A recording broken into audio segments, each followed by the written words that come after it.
Assalamualaikum warahmatullahi wabarakatuh.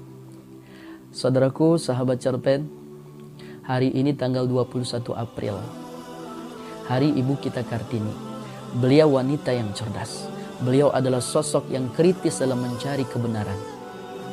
Seringkali beliau menulis surat di mana tertulis kalimat dari gelap kepada cahaya. Bahasa Belandanya door duisternis tot licht. Ternyata ini berada di dalam ayat suci Al-Quran, di mana beliau ketika duduk di majelis ulama yang bernama Kiai Soleh Darat, beliau membaca surah Al-Fatihah dan menjelaskan tafsirnya. Ibu kita Kartini merasa tertarik dan ingin terus belajar, hingga beliau berjumpa dengan Kiai Soleh Darat dan meminta supaya Al-Quran diterjemahkan dengan bahasa Jawa.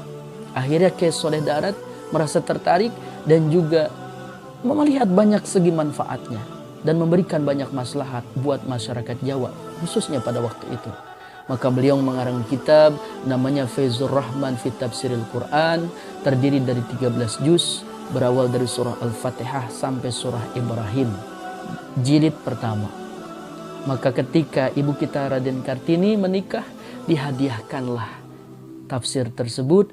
Maka ibu kita Kartini merasa bahagia tidak terkira, karena hadiah saat itu yang diberikan oleh Kiai Soleh Darat adalah hadiah yang sangat istimewa berupa tafsir Al-Quran. Maka beliau membacanya hari demi hari, terus membacanya hingga sampai pada ayat 257 surah Al-Baqarah. Bismillahirrahmanirrahim. Allahu waliyul ladzina amanu yukhrijuhum minaz zulumati ilan nur. Allah pelindung orang yang beriman. Dia mengeluarkan mereka dari kegelapan kepada cahaya iman. Maha benar Allah dengan segala firman-Nya. Inilah minaz zulumati ilan nur.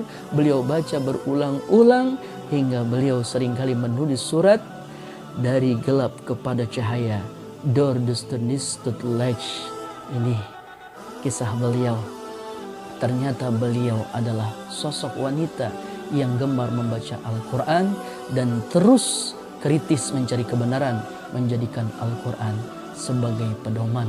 Dan ternyata beliau sosok wanita yang cinta Al-Quran, sehingga beliau banyak menulis surat, dan surat itu ditujukan kepada Nyonya Abandanon.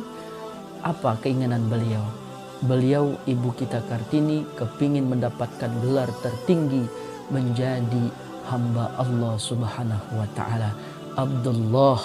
Mudah-mudahan di hari Kartini ini kita bukan hanya berlomba-lomba dalam hal seni yang diadakan di sekolah dan di Indonesia khususnya, tapi bagaimana kita meneladani girah semangat beliau untuk belajar Al-Quran dan bertadabur Al-Quran dan menjadikan Al-Quran dalam kehidupan kita pedoman, dan semuanya menjadi baik insya Allah dunia akhiratnya.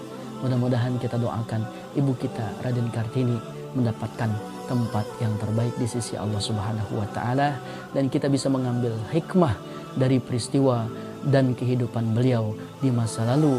Dengan saat ini kita menghadapi Ramadan, mudah-mudahan semakin cinta dan gemar untuk selalu membaca ayat suci Al-Quran. Selamat Hari Kartini. Assalamualaikum warahmatullahi wabarakatuh.